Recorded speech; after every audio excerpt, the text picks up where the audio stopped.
Well, hello everyone. My name is Ray Chang and I'm with the Asian American Christian Collaborative. And I'm so excited to be joined by the Reverend Dr. Brenda Salter McNeil, a dear friend and someone who has really paved the way for many of us who are doing the work of biblical reconciliation and justice. Thanks so much for being here. You are an author, a speaker, a professor, and a thought leader with over 3 decades in the game. But I was especially grateful for the ways in which you were so quick to jump onto the statement. You know, I think as soon as you received it, you read it and then you put your name to it. Why did you sign the statement? What was so impactful to you? Yeah, you know me well enough to know that there are people in my life who are not just my friends, but they're my family. I could start naming them all, and I don't have to because they know that we're family. Uh, uh, Peter Cha is my daughter's godfather. His wife Phyllis is her godmom. And so these are not just metaphorical relationships for me. These are people who are my family. These are people who my kids call auntie and uncle. And those relationships for me are broad and they're sincere and they're real. They're not, it's not like the name drop stuff of who I know. These are people that if you came by my house, we'd be all sitting at the table together. And, I remember once I went to Calvin College to speak, and Nathaniel, Peter's son, was there at Calvin, and he was like, Auntie Brenda, and everybody's looking around like, who is Auntie Brenda? This little Korean kid is my nephew. And so I signed that statement instantaneously because that statement represented people that I love. It represented the same fear and concerns I would have for my son being hurt by somebody because he's African American. I don't want that to happen to anybody that I love, and nobody who believes that they really love somebody stays silent when those kinds of things are going on. So for me, it was a no-brainer. It didn't take a long time to decide to sign that thing because it represents people that I love. And again, if I began naming them, my good girlfriend, my pastor, my sister, Gail Song Bantam, these are people that are my family, and I am theirs. And so I signed it for everybody I love, and I'm not going to name them all because we could be here a really long time. So everybody who knows that they're my friends, they know that. And I will never be a person who promotes racial reconciliation. And then when the people in my family in the Asian American community are being attacked and being taken apart, either verbally by leaders or people making derogatory, stereotypical statements about them. Nobody who says they care is supposed to stay silent at times like that. So that's a long answer to your short question. I could not sign it. Yeah.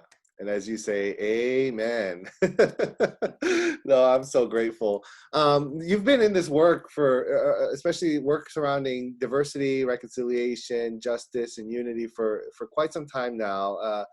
In a lot of ways, you've modeled and kind of laid down the path for so many others of us who are following in your footsteps. But I would be curious, what initially drew you to it? And then why have you really devoted your life to it? Wow.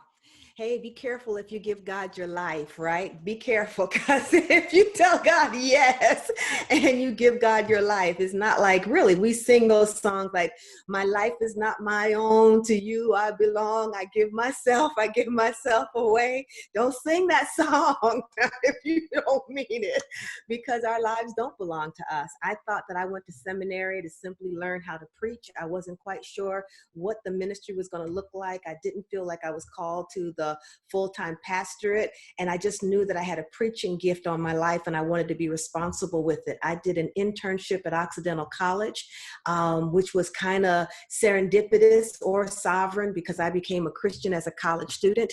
And so 10 years after I become a Christian, I'm now on a college campus, and I go to the very first what I thought was chapel meeting, but I later learned that the chapel and InterVarsity were one and the same at Occidental College. The chaplain had become a Christian through the faith of college students who had prayed for the new chaplain, and he converted, gave his life to Christ, and so just began using all of the things that InterVarsity had available. When I got there, he said, do anything you want to do. And I literally thought I was going to focus on women in ministry because that was the thing I was grappling with.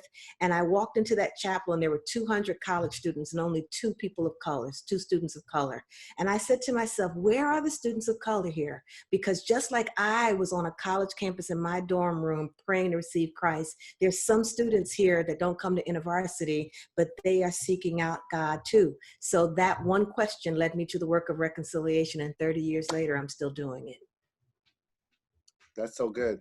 As you've been doing the work, there's highs and lows, right? And so I'd be curious, what are some of the joys that you've experienced in doing the work, and what are some of the sorrows that you faced and experienced?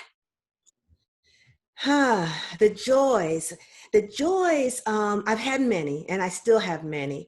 I love what I do. I literally love what I do. So when I say be careful what you say yes to, the truth is we were born for these things. And when God calls us to live into our purpose, I don't know if there's anything more exhilarating. I don't know if there's anything more fulfilling. I love the call of God on my life. I love preaching, and I love the whole process of being with people and seeing people become who God has called them to be. That's like game-changing stuff. And it feels like, hey, I want to have purpose. I want to do something that matters. And so I get crazy happy about all of that stuff. So I love all of that. And so here's the joys. In addition to that snapshot, the long view of reconciliation is that you don't see things overnight. It's not like, yeah, and that was happy, right?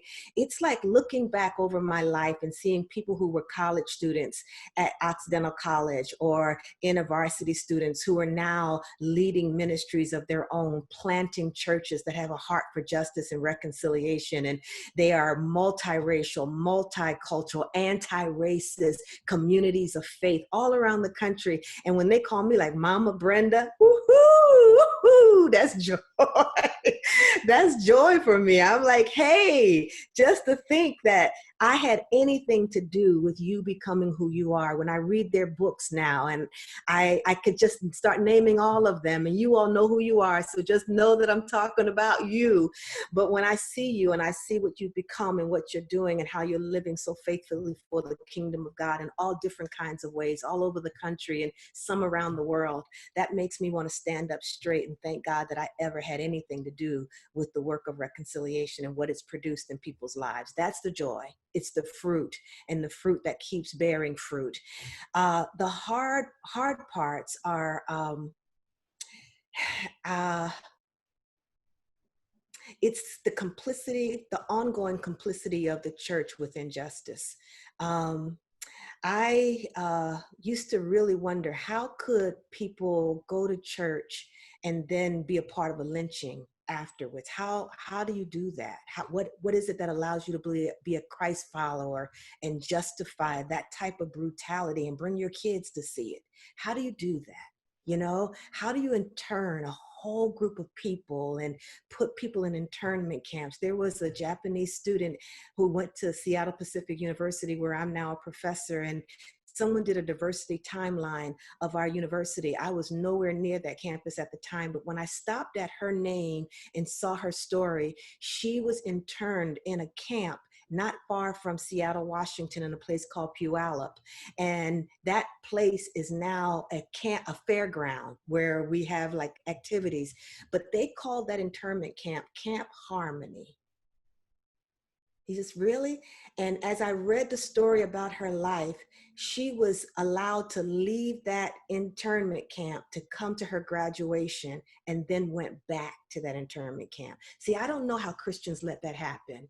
And if you want to hear my really, really sad days, is when I read what Christians say, when I hear the hypocrisy and the complicity and the silence and the justification for lies and sin and violence. It makes me mad. It makes me sad. I become ashamed.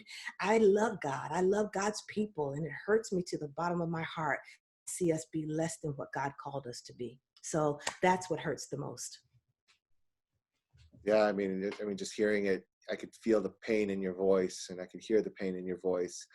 Kind of to dig a little deeper, then what do you think some of the greatest hurdles that you've come across personally what are some of the greatest hurdles to reconciliation from those who, I guess, would come from majority white populations, and then for minority populations of color? Yeah, I don't think it's a simple answer to any of these things. So I'm glad we're talking about them, and I'm hoping we won't give any simple answers. I don't think there's a one answer to that, right? There's a lot of things going on. I think some of the things that I wrestle with right now is how reconciliation got reduced to relational connections, so that if we could somehow make friends across, racial and cultural backgrounds and ethnic backgrounds, and we became more multi-ethnic, we were doing reconciliation. And I think over the course of the 30 years or so that I've been doing this work, I think somehow we let that become the narrative, that if we could just become more multi-ethnic, right? Sing songs in different languages and eat different foods and celebrate each other's culture, that we were reconciled. And that had nothing to do with injustice, that had nothing to do with white supremacy, that had nothing to do with the history and the complicity of the church. We just were going to kind of all get along. And that has got to go because it's like we're circling the same mountain over and over again, and the generations coming behind us have had it. They're tired, and I don't blame them. I think they should be tired of it. So I think one of the things that that I think has caused me concern about the work of reconciliation for dominant culture is that it seems to be on the terms of not making anybody upset or causing anybody to have to grapple with feeling guilty for anything. So don't blame me for anything. I didn't do it. And I feel like that's not going to get us anywhere. We really do have to look at the foundations that we're standing on and whether or not those foundations are the ones we want to keep building on.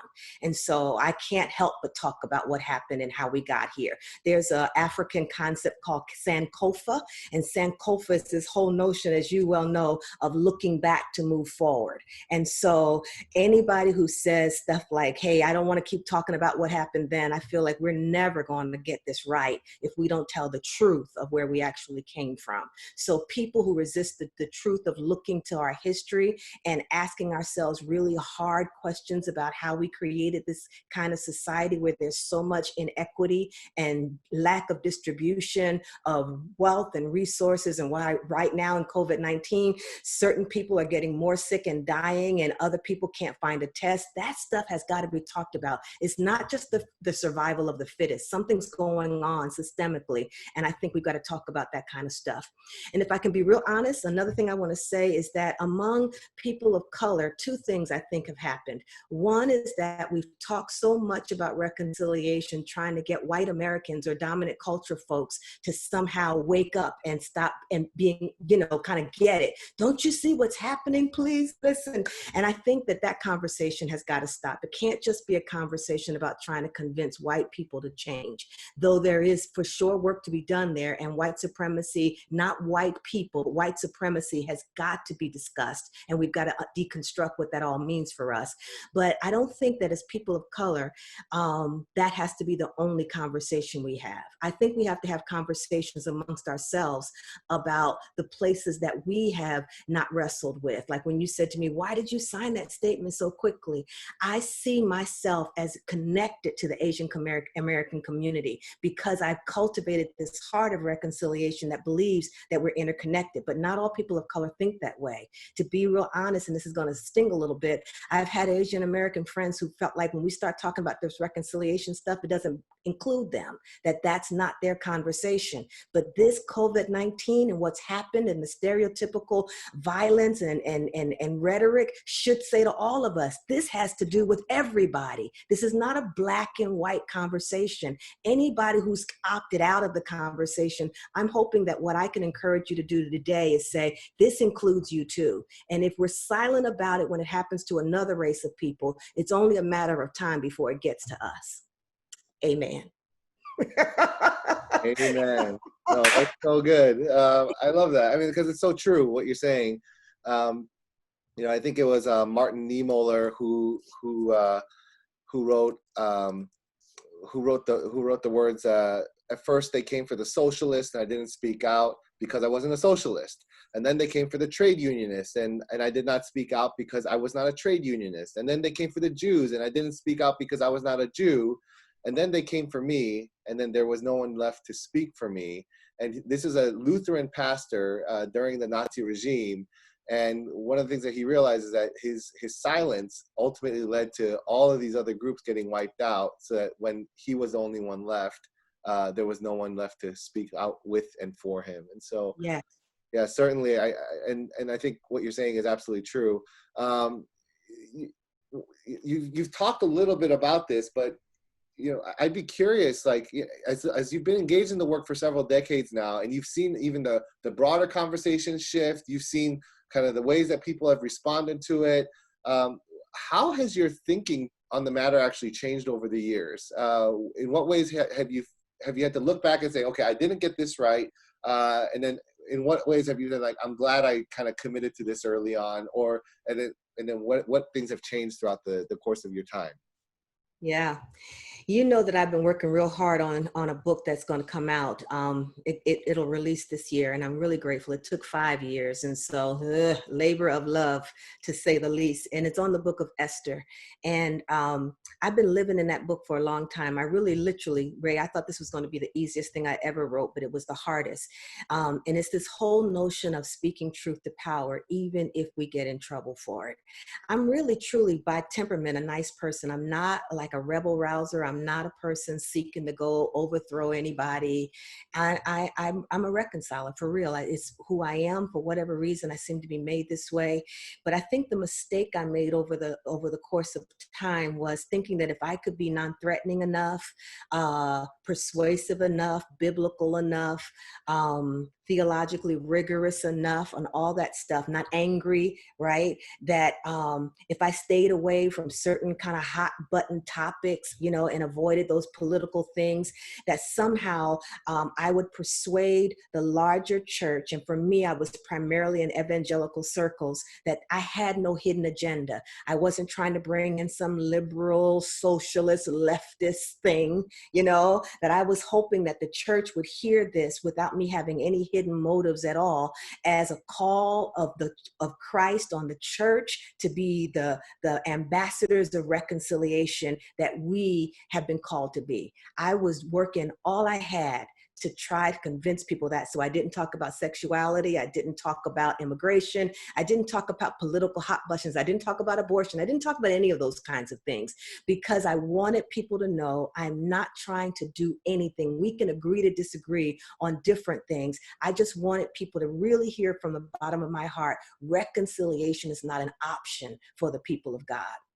But what I've begun to realize is that we can't talk about reconciliation and not talk about policies and issues that confront people's lives. We can't not talk about the issues that are harming people and destroying communities. And to talk about reconciliation and not what has to be repaired, i.e. reparations, is to somehow not have a fully orbed conversation that leads to transformation. So I'm saying stuff I never said before, and I'm getting snarky, ugly comments. Somebody called me an idiot yesterday or day before on Facebook. Hello, sir. But I'm a smart idiot. Another guy, both white males. And I say that because I don't know what thing is getting stirred up in our country right now. But one man said, we liked you better when you just quoted Bible verses. And that hurts. But then I had some students say, Dr. B, when did you ever just quote Bible verses? You never were a person who just quoted Bible verses, but maybe that's all he heard. So Ray, in answer to your question, the thing that I have begun to change is in my boldness, like Esther, to say, if I perish, I perish. I'm going to go speak truth to the King.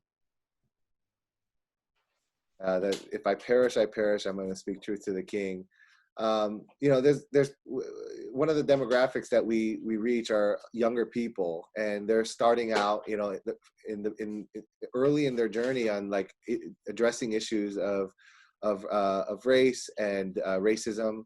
what kind of words would you have for them? And then, I would also be curious if you had any words for people who are more advanced in their years and are now kind of entering into the conversation. Maybe they had been resistant for a long time, or maybe this is the first time that they're actually considering this. What kind of words would you share with them? Yeah, for those who are getting started in the work, to younger folks, the generations coming behind me, you already know that your world is changing. And we have options now. The normal ways that people respond to stress, and we're in stress right now. This pandemic, this stay-at-home order that's happening around the country, and people are starting to get frightened about the lack of resources. The tendency is to want to find somebody to blame, so we go into what I call corners. And so if you could imagine a triangle, one corner is the corner of shame, another fear, and the other of anger. And so when we go into any of those corners, anger, shame, or fear, we tend to look for somebody to scapegoat. Don't blame me. And we start to fear, like, we got to be afraid of each other. I got to hoard and look out for number one. What's going to happen to my job? Resist that. Resist that. This is when the people of God have got to harness ourselves and believe that by faith, our God is still present and our God is still in control. And we don't have to somehow arm ourselves or fear that our neighbors have become our enemies. That's not true. So don't buy into that lie, because it's not true. And so use, I think, this time to educate ourselves. Listen to news sources that are alternative ways of hearing truth, of hearing facts.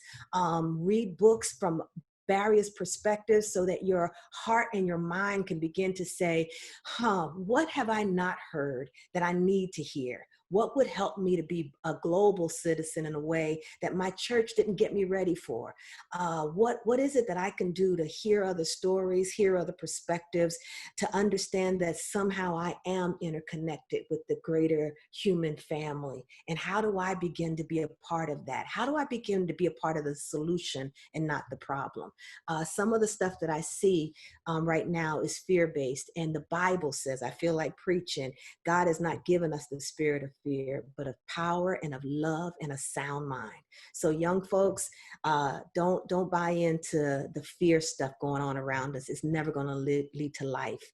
And I say that to older people, it just is not going to lead us to life. I just learned today that Canada has banned all assault weapons. And I'm like, go Canada. Go Canada. Thanks be to God. They've decided that they don't need to have weapons of mass destruction for the purpose of killing as many people as fast as possible. I think that is leadership that's not stoking fear. And I applaud it. I applaud it. So I would say for young folks, get educated, hang around folks that give you different perspectives, read, and prepare yourself to speak up like Esther. This book is called Becoming Brave, and you're going to have to be. And that means you're going to have to say, hey, that joke wasn't funny, man. I'm not going to be able to go with that. Not in my presence.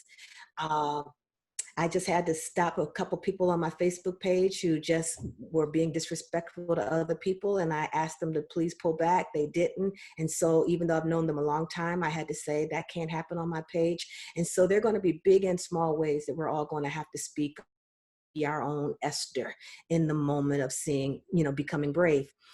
I think for the older generation, and I'm, if I've been doing this 30 years, that means I'm probably in that group. What would I say? Somebody said to me, what they like about me is that I am a quote unquote learning sage. They said, you clearly have established yourself as a thought leader and all that stuff, but you always want to keep learning from people who are younger than you. And that's true. And so my ability to Zoom with you and stuff that like a month ago, I was like, I'm not good with technology. Well, I'm getting better because I have to. And so I think there has to be an intergenerational dialogue. And I think we've got to listen to what young people are trying to say to us and be learning sages. Yeah, we've got some wisdom to share and we should. But I think there's a generation that's asking for something different of the church. And if we could dare to imagine that God could actually be doing something new right now. And if we would let go of what we used to hold on to and trust that maybe, just maybe, this pandemic could actually recreate or cause us to reimagine a new way forward as the church, maybe, just maybe, this generation coming behind us could help us think of a new way to be the people of God, to be the church and not just go to church. So that would be what I'd suggest. What do you think about that, Ray? Love it. I love it. I have a couple more questions, but the first question, before we conclude our time, but I loved how you just opened up with your relationship with the Chas.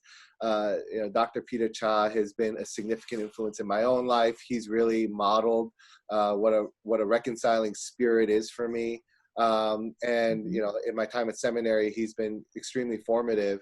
But how has your relationship with one another, and maybe because you're the only one that's here, how has your relationship with him and his wife and his children shaped your own posture and I guess your own engagement on issues and even your understanding towards Asian American communities and your posture towards reconciliation in that sense?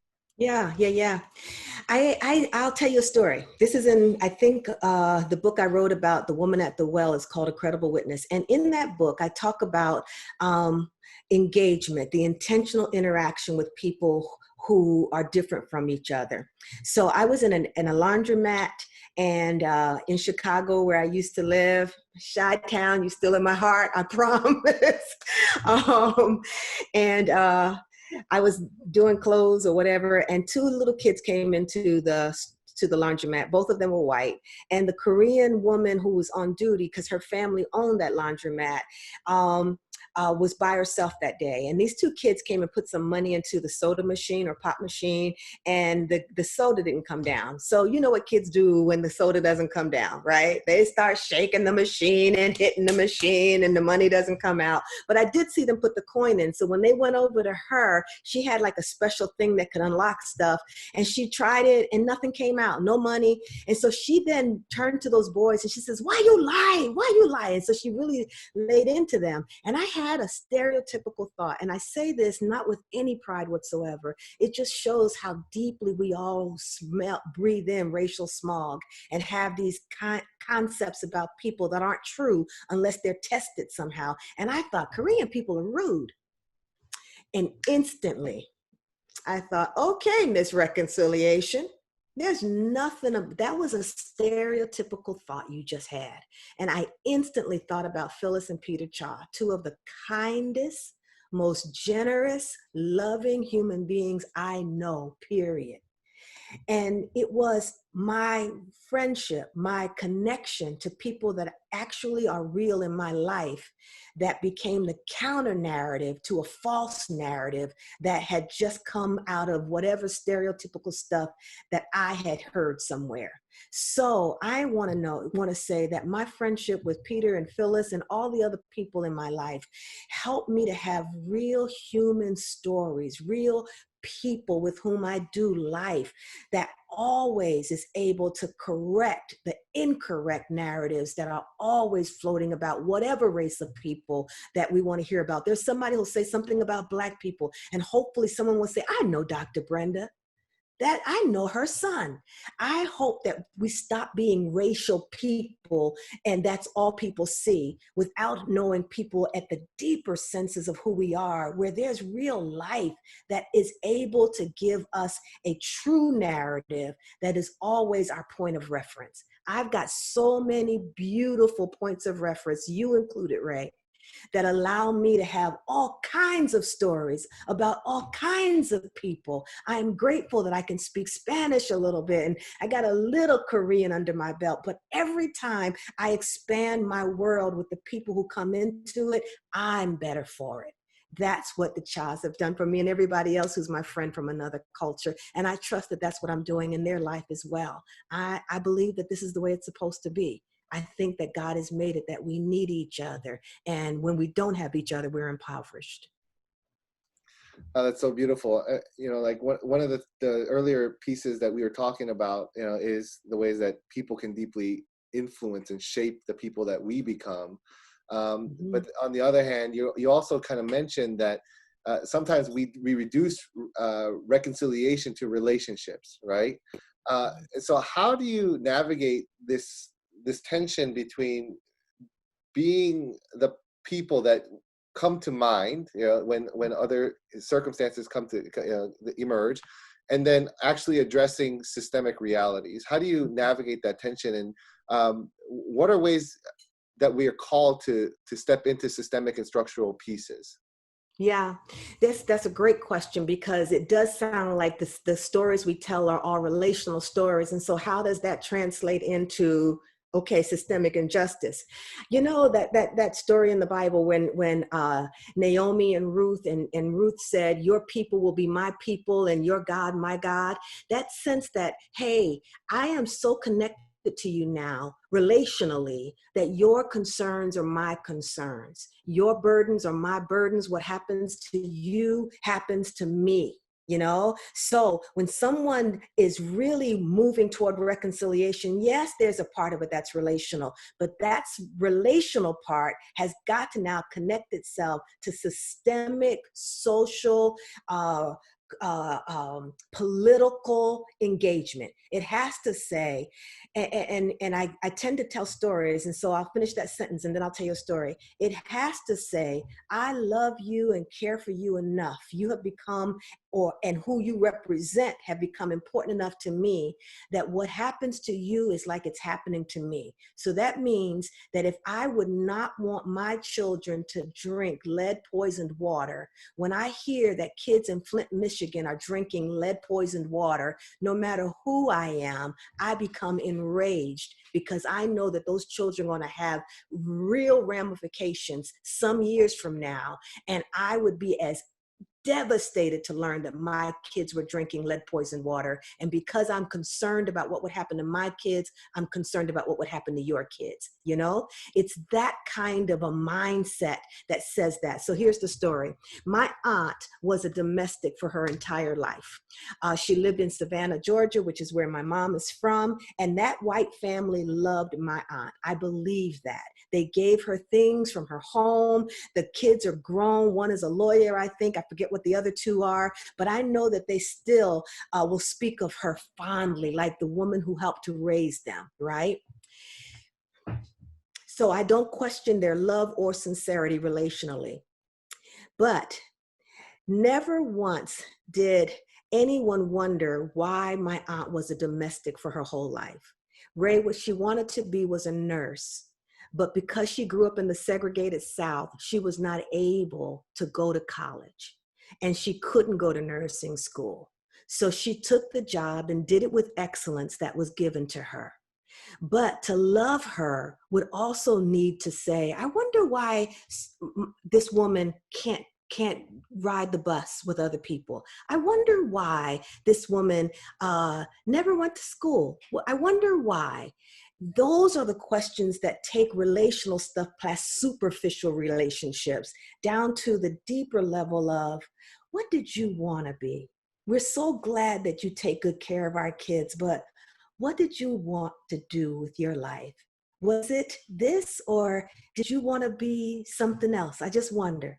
You see, that takes us out of what we do for other people. And it says that to be in relationship with you is to care enough about you to wonder about the social systems that have dehumanized you.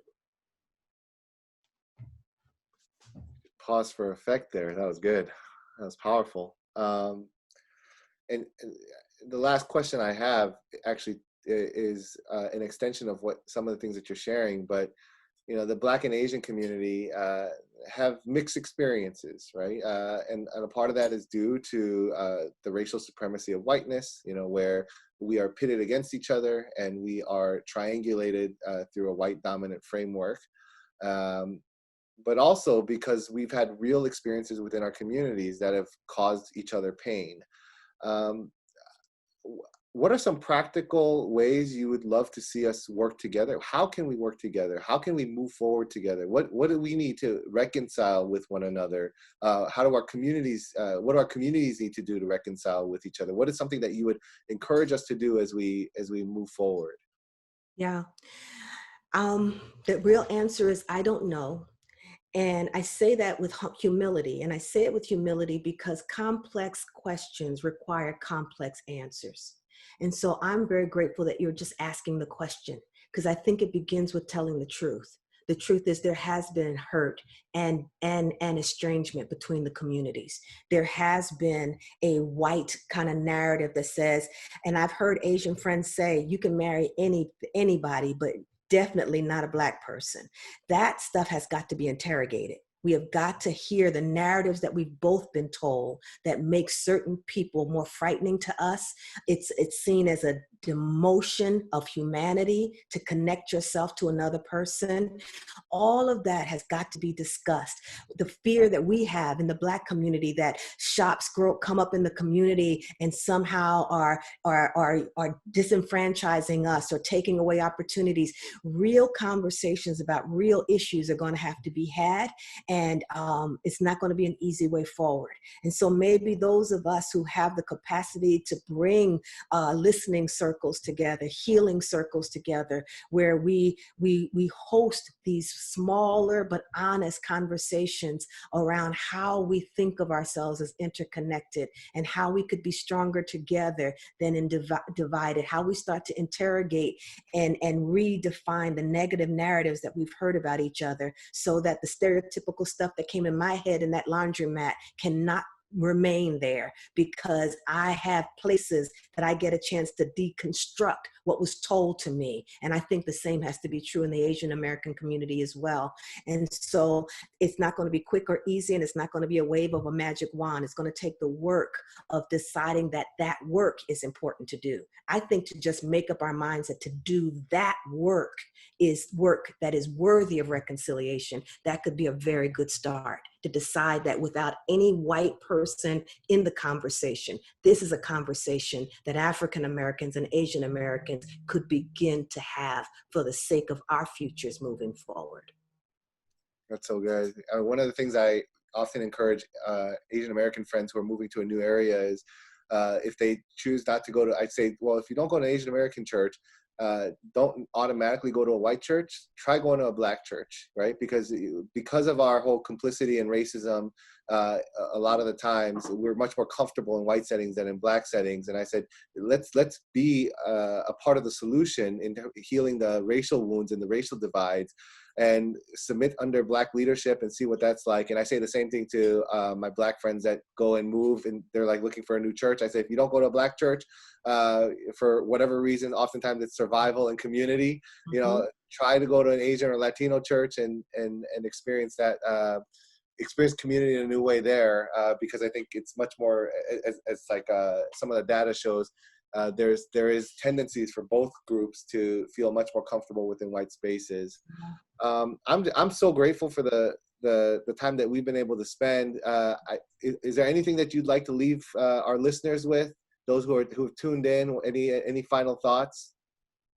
You know, I think this conversation has been really helpful for me as well. And so I hope that everyone will find places where you can have conversations like this. I think that this pandemic is not showing something new about us. It's revealing what's been there. And so I hope that this is not wasted on us.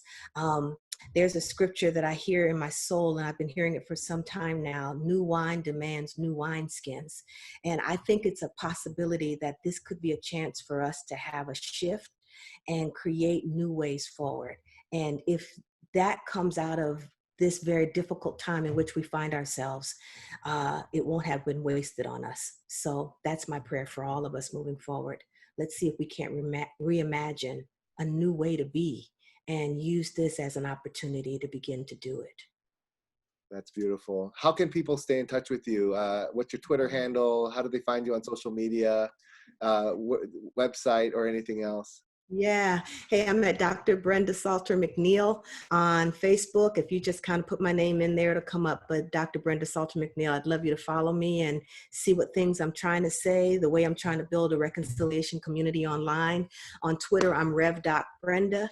And once again, it's the same thing. I'm not on social media just because I like it.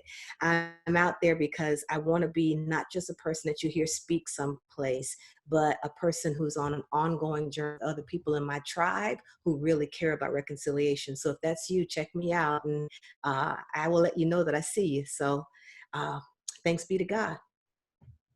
Well, thank you so much for this time. It was such a wonderful time to be with you. Thanks.